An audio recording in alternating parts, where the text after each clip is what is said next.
अस्सलाम वालेकुम तलबा, पार्ट 2 स्टार्ट कर रहे हैं। कार्बोक्सिलिक एसिड सिंथेसिस देख रहे हैं कि कार्बोक्सिलिक एसिड कैसे सिंथेसाइज हो सकते हैं, किस तरह उनकी तैयारी हो सकती है। पहला तरीका है ऑक्सीडेशन।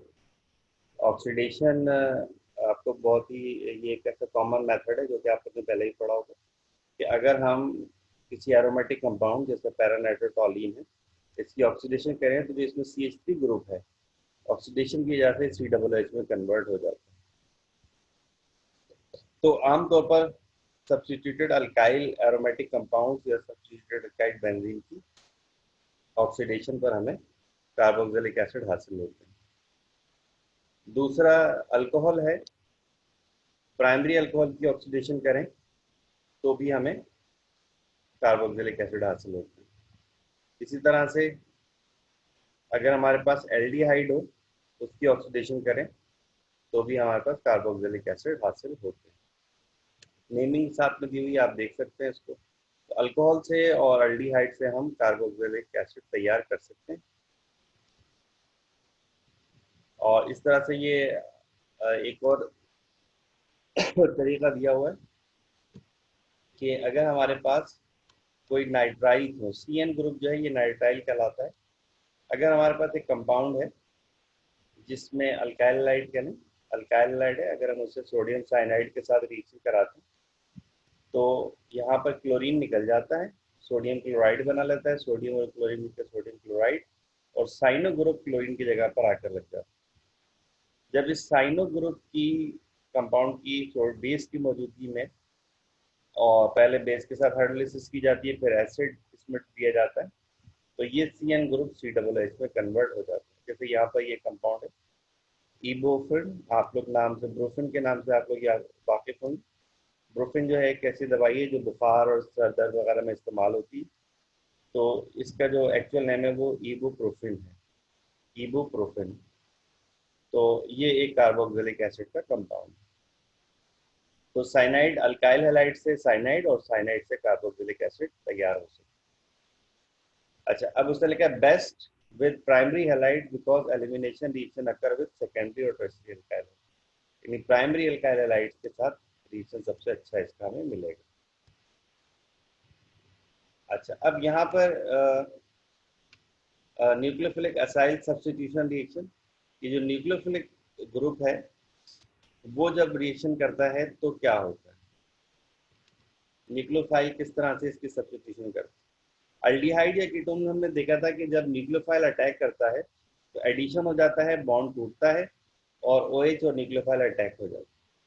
लेकिन जब कार्बोक्सिलिक एसिड या उसके डेरिवेटिव में, यानी यहाँ पर OH मौजूद है या कोई उसका डेरिवेटिव मौजूद है, तो जब न्यूक्लियोफाइल अटैक करता है तो न्यूक्लियोफाइल आकर यहाँ पर पहले ऐड हो जाता है और ऑक्सीजन पर नेगेटिव चार्ज आता है। फिर नेगेटिव चार्ज जब वापस आता है तो ये जो वाई ग्रुप है, यानी यहाँ पर OH हो या कोई और ग्रुप है, फिर ये यहाँ से बाहर निकल जाता है। तो ये कहलाता है सब्स्टिट्यूशन, कि न्यूक्लियोफाइल आया और उसकी जगह पर OH या वाई जो भी ग्रुप है वो बाहर निकल गया।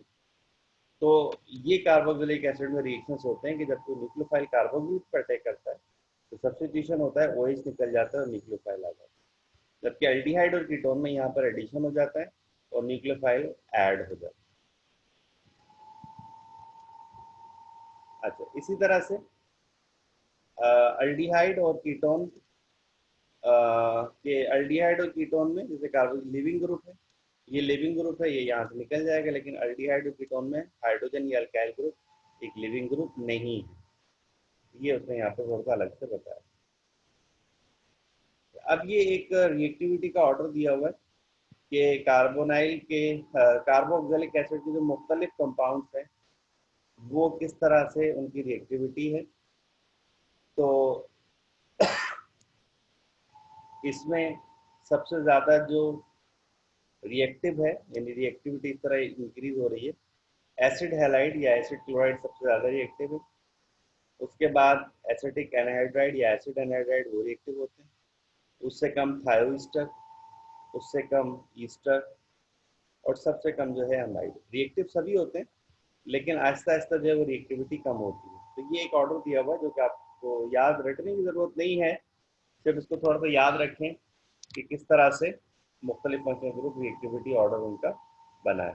अच्छा, अब यहाँ पर उसने वजह बताइए, nucleophiles react more readily with unhindered carbonyl group. More electrophilic carbonyl groups are more reactive to addition. यानी more electrophilic carbonyl. अब इसमें जो ज़्यादा इलेक्ट्रोफिलिक है कार्बोनाइल ग्रुप वो ज़्यादा रिएक्टिव होगा। कि एसिड क्लोराइड का जो कार्बोनाइल ग्रुप है वो ज़्यादा रिएक्टिव है। अब जो ग्रुप लगे हुए हैं जैसे यहाँ पे क्लोराइड या यहाँ पर ये ग्रुप या इस ग्रुप की वजह से, तो इसकी एक डिटेल है जो अभी हम यहाँ पे डिस्कस नहीं कर रहे हैं, सिंपल एक ऑर्डर है, इसको ध्यान में रखिएगा। और यहाँ पे इस ऑर्डर को दोबारा बताया गया है कि एसिड क्लोराइड ये मोर रिएक्टिव है और ये लेस रिएक्टिव। अच्छा, अब ये कुछ रिएक्शंस बताएं कि एसिड डेरिवेटिव्स, कि अगर हम हमारे पास इसका ये वाला डेरिवेटिव हो, यानी यहाँ पे एसिड हैलाइड हो या एसिड क्लोराइड, तो जब हम इसके साथ हाइड्रोलिसिस करें तो ये एसिड डेरिवेटिव दोबारा कार्बोक्सिलिक एसिड में कन्वर्ट हो जाता है। अगर हम इसको अल्कोहल से रिएक्शन कराएं, या अल्कोहलिसिस का जो लफ्ज़ है, अल्कोहलिसिस का जो ईस्टर बन जाता है, इसको अगर हम अमोनिया से रिएक्शन कराएं तो अमाइनो ग्रुप अमाइड बन जाता है। इसी तरह अगर हम इसकी रिडक्शन करें तो अल्डिहाइड और फिर अल्कोहल में कन्वर्ट हो जाता है। और इसी तरह ग्रिग्नार्ड रिएजेंट से रिएक्शन कराने पर भी ये अल्कोहल में पहले कीटोन और फिर अल्कोहल में तब्दील हो जाता है। तो ये एसिड डेरिवेटिव COOH, यहाँ पर OH नहीं है, अब यहाँ पर कोई हैलाइड ग्रुप लगा हुआ है और वो जो है मुख्तलिफ तरीक़ों से रिएक्शन कर रहा है। तो ये उसके हैलाइड ग्रुप के रिएक्शन है जो कि आमतौर पर पूछे जा सकते हैं। तो ये थोड़ा सा आपके जहन में होना चाहिए। अच्छा, कार्बोक्सिलिक एसिड और उसके रिएक्शंस जो हैं उसमें OH जो है वो एक लिविंग ग्रुप के तौर पर इस्तेमाल होता है। तो OH ग्रुप एक अच्छा लिविंग ग्रुप है और कार्बोक्सिलिक ग्रुप के रिएक्शन के बाद एसिड क्लोराइड एनाइडाइड ईस्टर अमाइड वगैरह में तब्दील हो जाता है। जैसे थायोनाइल क्लोराइड से अगर हम कार्बोक्सिलिक एसिड का कोई कंपाउंड लें और उसको SOCl2 से रिएक्शन कराएं तो ये थायोनाइल क्लोराइड में तब्दील हो ये जो सॉरी ये थायोनाइल क्लोराइड है। इस कंपाउंड को जिसका नाम है 2,4,6 ट्राइमिथाइल बेंजोइक एसिड, जब हमने इसको थायोनाइल क्लोराइड से रिएक्शन कराया तो ये बेंजोइल क्लोराइड में कन्वर्ट होगी, यानी जो हम एसिड क्लोराइड कह रहे थे बेंजोइल क्लोराइड में तब्दील होगी।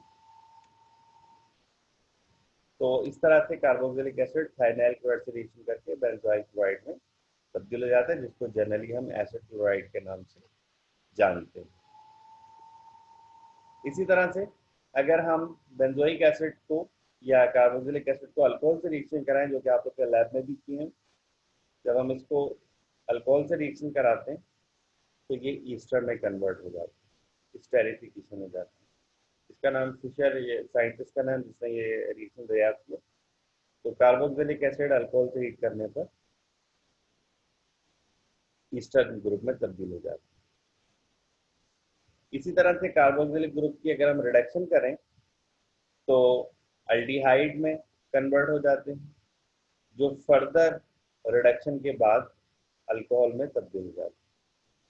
तो तीन इसके इम्पॉर्टेंट रिएक्शंस हैं जो अभी हमने इसके देखे कि कार्बोक्सिलिक ग्रुप एसिड क्लोराइड में तब्दील हो रहा है, कार्बोक्सिलिक ग्रुप अल्कोहल से ईस्टर में तब्दील हो रहे हैं, कार्बोक्सिलिक ग्रुप जो है रिडक्शन के बाद अल्डिहाइड और फिर एल्डिहाइड से ही अल्कोहल में तब्दील हो रहे हैं। तो ये इसके बहुत इंपॉर्टेंट रिएक्शन है, ये आपके जहन में होने चाहिए। इसके अलावा आप लोग अगर मैकमेरी की बुक देखेंगे तो उसके अंदर अमाइड में किस तरह से कन्वर्ट होते हैं वो भी दिया हुआ है।